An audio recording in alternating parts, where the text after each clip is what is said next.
కొన్నిసార్లు మహేష్ గారు ఆత్మహత్య చేసుకున్న ఒక భార్య, ఆమె ఒక తల్లిదండ్రులు అత్తమామల పైన కానీ భర్తపై కానీ ఆరోపణలు చేస్తున్నారు. వరకట్నం ఏ రీజన్ అయినా కూడా వరకట్నం అని చెప్పి వరకట్నం కోసమే వేధించి ఆత్మహత్య జరిగింది అని చెప్పి ఆరోపిస్తుంటారు.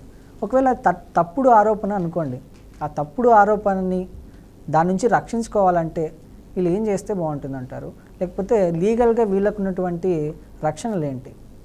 సార్, ఇందులో 2 types ఆఫ్ ఇష్యూస్ ఉంటాయి.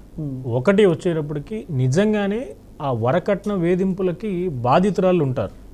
అట్లాగే వరకట్నానికి బెదిరింపులు లేదా ఇట్లాంటివి బాధితురాళ్ళు లేకపోయినా సరే కొంతమంది ఫాల్స్ ఎలిగేషన్స్ పెడతారు. మనం 2 వ్యూస్లోనూ చూసుకుంటే గనక ఇఫ్ ఇన్ కేస్ ఒక డౌరీ డెత్, దీన్ని 304(b)గా ట్రీట్ చేస్తారు. దాన్ని డౌరీ డెత్ అంటే గృహహింస వల్ల చనిపోయింది అనేది ఎలిగేషన్ కనుక మనం పెట్టాలి అంటే ఒకటి భర్త నుంచి కానీ భర్త యొక్క తల్లిదండ్రుల నుంచి కానీ ఖచ్చితంగా వేధింపులు ఉన్నాయనేది ఎవరైతే కంప్లైంట్ ఇచ్చారో వాళ్ళు ప్రూవ్ చేయాలి. కొన్ని కేసెస్లో ఏదైతే సూసైడ్ చేసుకుంటాం లేదా ఆ గృహహింస వల్ల మాత్రమే ఆవిడ చనిపోయారని కనుక ప్రూవ్ చేయాలి అంటే డెఫినెట్గా అది ఏదైతే వీళ్ళు మ్యాట్రిమోనియల్ లైఫ్ అనేది లీడ్ చేస్తున్నారో ఆ ఇంట్లో మాత్రమే డెత్ అనేది జరిగి ఉండాలి ఒకటి. నెక్స్ట్, ఆ డెత్ జరగడానికన్నా ముందు ప్రీవియస్ ఇన్సిడెంట్స్ అంటే ప్రయర్గా ఆ ఇష్యూ జరగడానికన్నా ముందు ఏదన్నా పోలీస్ కంప్లైంట్స్ కానీ ఏదన్నా ఒక పెద్ద మనుషుల దగ్గర వీళ్ళిద్దరి మధ్యలో వచ్చిన తగాదాలను సాల్వ్ చేయడానికి కానీ ఏదన్నా ఇనిషియేషన్ జరిగిందా, లేదా అబ్బాయి యొక్క వ్యక్తిత్వం గురించి మనకు చెప్పడానికి అబ్బాయి ఇట్లాంటివి ఫాల్స్గా చేస్తూ ఉంటాడు, అబ్బాయి ఇట్లా అమ్మాయిని వేధిస్తూ ఉంటాడు అని ప్రూవ్ చేయడానికి ఏదన్నా ఒక సబ్స్టాన్షియల్ ప్రూఫ్ అనేది ఖచ్చితంగా ఉండాలి. ఇవన్నీ లేకుండా అమ్మాయి గనక పేరెంట్ ఇన్లాస్ హౌస్లో కానీ లేదా పేరెంట్స్ హౌస్లో కానీ లేదా సమ్ అదర్ ప్లేస్ ఎక్కడన్నా చనిపోయి దాన్ని గనక డౌరీ డెత్గా క్రియేట్ చేయాలి అనుకుంటే అదంత ఈజీ కాదు. ఎలిగేషన్స్ పెట్టచ్చు. ఇప్పుడు పోలీసులు కూడా ఎక్కడో ఒక అమ్మాయి చనిపోతే ఆ అమ్మాయి ఓన్లీ అబ్బాయి యొక్క హస్బెండ్ ఏదైతే వేధిస్తున్నాడో ఆ వేధింపుల వల్లే చనిపోయింది, ఆ వరకట్నం తీసుకురాలేదని మా అమ్మాయిని మెంటల్గా సైకలాజికల్గా బాగా వీక్ చేసి చనిపోయేదాకా తీసుకొచ్చారని చెప్పొచ్చు ఎవరన్నా. బట్ అది ప్రూవ్ చేయటం అనేది అంత ఈజీ అయితే కాదు. సో ఇవన్నీ ఏంటంటే ఫాల్స్ ఎలిగేషన్స్ అనేది చెప్పచ్చు. అది నేను ఇందాక చెప్పినట్లుగా ప్రయర్ కంప్లైంట్స్ ఇన్సిడెంట్స్ వాళ్ళిద్దరి మధ్యలో జరిగింది నిజంగానే విభేదాలు ఉంటే కనుక ఏదన్నా ఒక సమ్ ఎక్స్టెంట్లో ఆ అమ్మాయి ఫాదర్కో మదర్కో బ్రదర్కో ఎవరికన్నా ఇట్లాగా మా హస్బెండ్ ఇట్లా నన్ను ట్రీట్ చేస్తున్నారు, హెరాస్ చేస్తున్నారు, physical abuse, mental abuse, psychological abuse, ఇట్లా ఇవన్నీ ఉన్నాయి అని ఎప్పుడుగైనా కనుక ఈ చనిపోయే డేట్ అయితే ఏదైతే ఉందో దానికి ముందు కనుక ఇన్సిడెంట్స్ జరిగి ఉంటే అవన్నీ ఖచ్చితంగా పరిగణనలో తీసుకుంటారు. ఇన్ కేస్ ఇక్కడ ఆ అమ్మాయి ఏదైతే ఇన్లాస్ హౌస్లో అత్తగారు మావయ్య గారు ఉన్న ఇంట్లో చనిపోకపోయినా వేరే చోట చనిపోయినా సరే ఇట్లాంటి ఎవిడెన్సెస్ కానీ ఏదన్నా ప్రీవియస్గా జరిగిన పెద్ద మనుషుల సమక్షంలో జరిగిన ఇష్యూస్ కానీ వాళ్ళ మధ్యలో జరిగిన సంభాషణ కానీ ఉంటే దాన్ని ప్రైమా ఫేసీగా తీసుకుని డెఫినెట్గా వాళ్ళందరినీ అక్యూజ్డ్గా పెడతారు, అరెస్టులు చేయడం జరుగుతుంది, రిమాండ్కి ఇవ్వడం జరుగుతుంది. కాకపోతే ప్రాపర్ వే అనేది ఒకటి ఉంటుంది కాబట్టి అవి అన్నీ కనుక లేకపోతే డెఫినెట్గా అదొక ఫాల్స్ కేసుగా ట్రీట్ చేస్తారు. దాన్ని ప్రూవ్ చేయడం అనేది అంత ఈజీ అయితే కాదు. ఓకే, ఇప్పుడు నార్మల్గా ఒక ఇద్దరు వ్యక్తుల మధ్య ఏదైనా సోషల్ మీడియా ప్లాట్ఫామ్లో లైక్ ఫేస్బుక్ కావచ్చు, ఇన్స్టాగ్రామ్ లేకపోతే ట్విట్టర్, ఏదైనా ఒక సోషల్ మీడియా ప్లాట్ఫామ్లో జరిగిన సంభాషణ అనేది మన కోర్టులో ఎవిడెన్స్గా లేకపోతే ప్రూఫ్గా అది తీసుకోబడుతుందంటారా?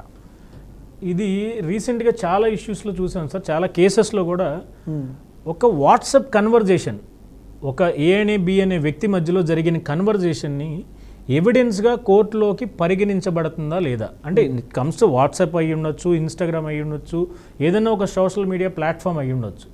వాళ్ళిద్దరి మధ్యలో జరిగిన సంభాషణ దాన్ని మనం కోర్టులో పెట్టి అంటే ఇప్పుడు ఫర్ ఎగ్జాంపుల్ ఒక అబ్బాయి ఒక అమ్మాయిని వాట్సాప్లో హెరాస్ చేశాడు లేదా అమ్మాయిని అటెంప్ట్ చంపడానికి కానీ వేరే ఏదైనా అతను సెక్షువల్ అబ్యూస్ చేయడానికి కానీ ఏదైనా ఒక అటెంప్ట్ చేశాడంటే ఆ పర్టికులర్ మెసేజ్ని కోర్టు పరిగణనలోకి తీసుకుంటుందా లేదా అనేది మెయిన్ ఇష్యూ. తీసుకోవాలి అంటే రిటర్న్ కంప్లైంట్ ఉండాలి. రిటర్న్ కంప్లైంట్తో పాటు ఖచ్చితంగా ఈ వాట్సాప్ మెసేజ్ పెడతారు. పెట్టినప్పుడు దాని యొక్క వ్యాలిడిటీ ఏంటి, ఎవిడెన్స్ యాక్ట్ అనేది ఒకటి ఉంటుంది మనకి. ఆ ఎవిడెన్స్ యాక్ట్లో ఈ కేసుని కనుక అదే ఆ వాట్సాప్ ఏదైతే చాట్ అనేది పెట్టాలి అంటే డెఫినెట్గా 65B అని సెక్షన్ ఒకటి ఉంది. 65B సర్టిఫికెట్ ఇష్యూ చేస్తారు ఆ కేసుకి. అంటే ఆ ఒక్క మెసేజ్ ఏదైతే ఉందో వాళ్ళు ఏం చేస్తారంటే ఫోరెన్సిక్ సైన్సెస్ ల్యాబొరేటరీ వాళ్ళు ఈ వాట్సాప్ మెసేజ్ అనేది ఆ కంప్లైంట్ మెసేజెస్ అట్లాగే ఎవరైతే అక్యూజ్డ్ ఉంటారో వాళ్ళిద్దరి మధ్యలో జరిగింది అని ఒక సర్టిఫై చేసి ఇస్తారు. ఈ సర్టిఫికెట్ లేకుండా గనక ఎవరన్నా ఒక మెసేజ్ పెట్టింది ఎవిడెన్స్గా ట్రీట్ చేయాలి అంటే అది పరిగణించబడదు. కోర్టులు దానికి పర్మిషన్స్ ఇవ్వవు. ఖచ్చితంగా 65B సర్టిఫికెట్ అనేది ఉంటుంది. అది ప్రాపర్ లీగల్ అడ్వైజ్ ఇస్తే ఆ మెసేజెస్ అన్నిటికీ ఎలా 65B సర్టిఫికెట్ తెచ్చుకోవాలో అడ్వకేట్స్ అడ్వైజ్ చేస్తారు. అది తీసుకుని కంప్లైంట్ ఇస్తే డెఫినెట్గా శిక్ష పడే అవకాశాలు చాలా ఉంటాయి అందులో. ఎస్.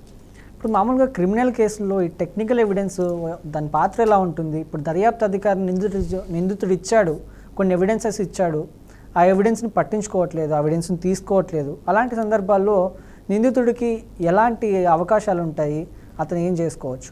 సార్ ఇప్పుడు మనం మాట్లాడుకున్నట్టు ఈ ఫ్యామిలీ కేసెస్లో ఈ వేరే చోట ఉన్న వ్యక్తిని విట్నెస్గా పెడతారు కొన్ని కేసెస్లో. ఫర్ ఎగ్జాంపుల్ ఏంటంటే 498లో డొమెస్టిక్ వైలెన్స్ జరిగిందని పక్కన నైబర్హుడ్ ఎవరైతే ఉంటారో వాళ్ళని విట్నెస్గా పెట్టచ్చు. లేదా వీళ్ళ మేనమావ నేను అక్కడే ఉన్నాను ఆ రోజు, అమ్మాయి నేను ఉండంగానే అబ్బాయి అమ్మాయిని కొట్టాడనో ఇంకోటో రీజన్స్ చెప్పచ్చు. చెప్పినప్పుడు అతని ప్రెజెన్స్ సీన్ ఆఫ్ అఫెన్స్లో ఉందా లేదా అనేది ఎట్లా ప్రూవ్ చేయాలి?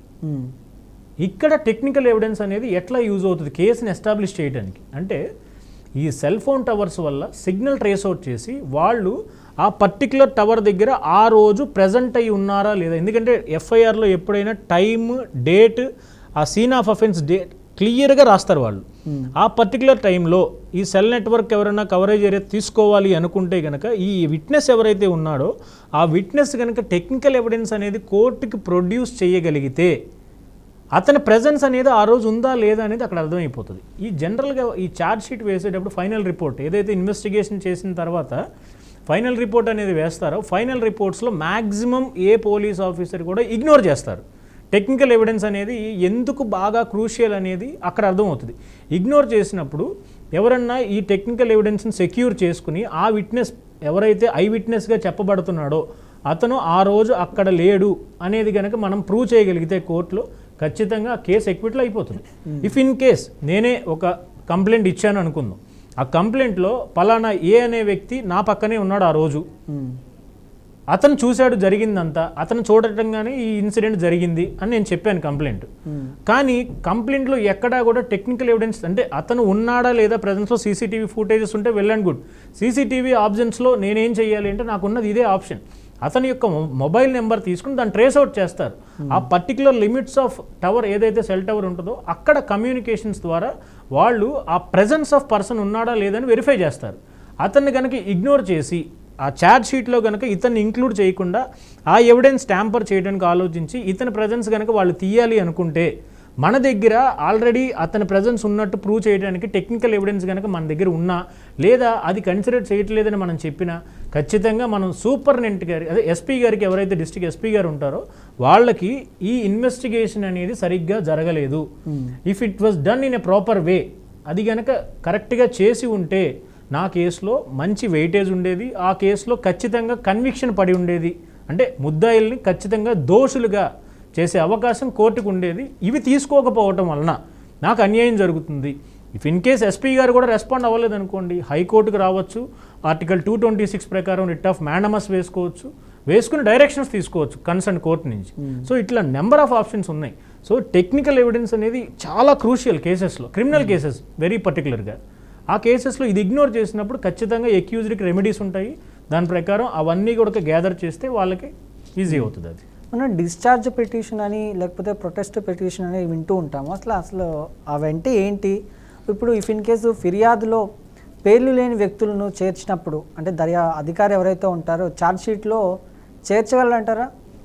సార్ ఈ ముందు డిశ్చార్జ్ పిటిషన్ అనే దాని గురించి ఒకసారి మాట్లాడదాం. డిశ్చార్జ్ పిటిషన్ జనరల్గా ఎప్పుడు వేస్తారంటే ఇప్పుడు మనం 498లో చెప్తున్నాం చాలా ఫాల్స్ కేసెస్ ఉంటాయి. అందులో వాళ్ళకి 2 ఆప్షన్స్ ఉంటాయి. ఒకటి హైకోర్టులో క్వాష్ వేసుకోవచ్చు, క్వాష్ ద్వారా ప్రొసీడ్ అవ్వచ్చు. నెక్స్ట్ వచ్చేటప్పటికి ఎక్కడైతే సీసీ అంటే ఆ ఛార్జ్ షీట్ అనేది క్యాలెండర్ కేసుగా రిజిస్టర్ అవుతుందో ఆ కోర్టులో వీళ్ళు డిశ్చార్జ్ పిటిషన్ ఫైల్ చేసుకోవచ్చు. డిశ్చార్జ్ పిటిషన్ ఫైల్ చేసినప్పుడు ఎందుకు డిశ్చార్జ్ అంటే నేను ఈ కేసులో అన్యాయంగా మోపబడిన ఆరోపణల వల్ల నేను వచ్చి ఇక్కడ ఇరుక్కుపోయాను, నన్ను ఆ ఎలిగేషన్స్ అనేది అన్నీ కూడా ఫాల్స్గా ట్రీట్ చేసి నా దగ్గర దాన్ని నేను ఏదైతే నా ఇన్వాల్వ్మెంట్ లేదు అని నేను ప్రూవ్ చేసుకుంటున్నానో దానికి సంబంధించినంత వరకు నా దగ్గర ఎవిడెన్స్ ఉంది, సో నన్ను ఆ కేసులో నుంచి డిశ్చార్జ్ చేయండి ఇవన్నీ కన్సిడర్ చేసి అని చెప్తే డెఫినెట్గా కోర్టు దాన్ని కన్సిడర్ చేస్తుంది. దానికి ఒక ప్రావిజన్స్ కూడా సిఆర్పిసి ప్రకారం ఉంటుంది. సిఆర్పిసి ప్రకారం ఆ ప్రావిజన్స్ తీసుకుంటే డైరెక్ట్గా మీరు ఏ కోర్టులో అయితే ఛార్జ్ షీట్ వేయబడి ఉంటుందో ఆ కోర్టులోనే మిమ్మల్ని డిశ్చార్జ్ చేసే అవకాశం ఖచ్చితంగా ఉంటుంది. నెక్స్ట్ ప్రొటెస్ట్ పిటిషన్ అంటే ఇది కంప్లైంట్ ఎవరైతే ఇచ్చారో వాళ్ళకి సంబంధించినంత వరకు. ఇప్పుడు జనరల్గా ఈ ఫాల్స్ కేసెస్ అని చెప్పిన దగ్గరే A11 అని ఎక్యూజ్డ్స్ ఒక 10 మందిని 11 మందిని 12 మందిని వీళ్ళు యాడ్ చేసుకుంటూ వెళ్తూ ఉంటారు. వాళ్ళ మీద ఎక్విజిషన్స్ అనేది ప్రూవ్ అయినాయా లేదా అనేది చెప్పేది ఇన్వెస్టిగేషన్ ఆఫీసర్. ఇన్వెస్టిగేషన్ ఆఫీసర్ కనుక ఆ కేసెస్లో ఉన్న ఎలిగేషన్స్ ఏదైతే అగైనెస్ట్ ఆ ఎక్యూజ్డ్ అందరి మీద కూడా ఈ ఎలిగేషన్స్ ఎక్కడా కూడా అట్రాక్ట్ అవ్వట్లేదు, వాళ్ళని మీద ఈ ఎలిగేషన్స్ ప్రూవ్ చేయలేకపోయాం కాబట్టి ఆయనకున్న పరిధిలో వాళ్ళందరినీ ఆ కేసులో రిమూవ్ చేయొచ్చు. ఛార్జ్ షీట్ వేస్తున్నాము, అలాగే నోటీస్ ఇస్తారు కంప్లైనెంట్కి.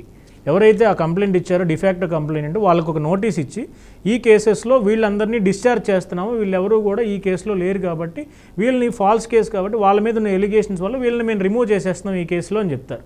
ఇఫ్ ఇన్ కేస్ ఆ ఆర్డర్ కనుక ఆవిడ అగ్రీవ్ అయితే, అంటే నచ్చకపోతే వాళ్ళ ఎలిగేషన్స్ కనుక నేను ప్రూవ్ చేస్తాను వాళ్ళ ఇన్వాల్వ్మెంట్ అని చెప్పగలిగితే ఆవిడ అదే కాంపిటెంట్ కోర్టులో ప్రొటెస్ట్ పిటిషన్ అనేది ఫైల్ చేసుకుని వాళ్ళందరినీ మళ్ళీ ముద్దాయిలుగా యాడ్ చేయండి అని కోర్టు గారికి ఒక అప్లికేషన్ ఫైల్ చేసుకోవచ్చు. దాని మీద కోర్టు ఆర్డర్స్ పాస్ చేస్తుంది.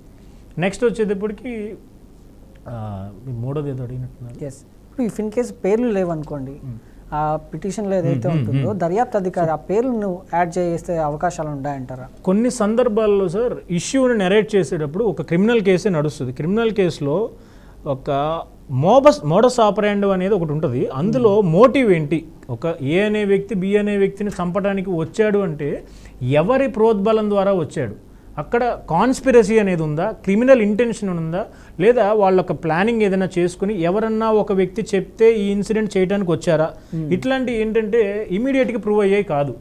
సో అక్కడ సస్పెక్టెడ్ లిస్ట్ కొంతమంది ఉంటుంది. ఇప్పుడు ఏదైనా క్రిమినల్ కేసు రిజిస్టర్ అయితే ఆ సస్పెక్టెడ్ లిస్ట్ ఎవరైతే ఉంటారో వాళ్ళందరినీ వెరిఫై చేసుకుంటూ వెళ్తారు, ఇతను చేశాడని. అట్లాగా ఇఫ్ ఇన్ కేస్ ఎఫ్ఐఆర్లో కనుక ఎవరైతే ఎక్యూజ్డ్గా మోపబడిన అతని వ్యక్తి పేరు కనుక లేకపోయినంత మాత్రాన అతను చట్టంలో తప్పించుకోవచ్చు అనే అవకాశం అయితే లేదు.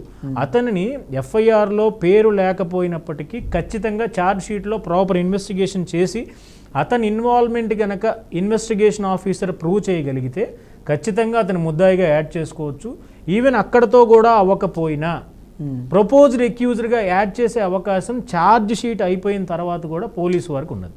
సో అన్ని కేసెస్లో అట్లా ఉంటాయి అంటే ఖచ్చితంగా ఇంగ్రీడియంట్స్ చూసుకోవాలి కంప్లైంట్లో.